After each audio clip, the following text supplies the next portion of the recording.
The 250 KVA pole mount distribution transformer from Larson Electronics is powerful and designed with the environment in mind.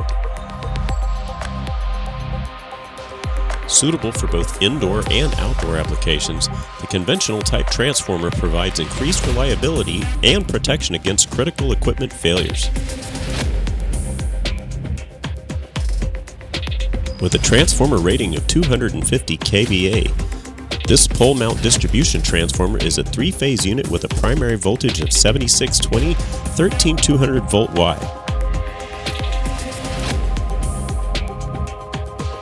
It also provides a secondary voltage of 120 and 240 volts.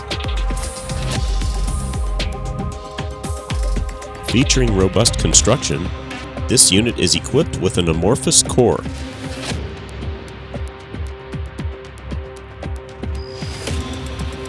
This transformer contains double bushings on the primary side and 3 bushings on the secondary side.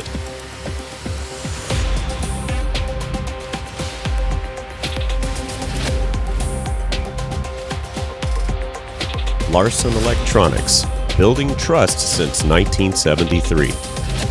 Contact us today.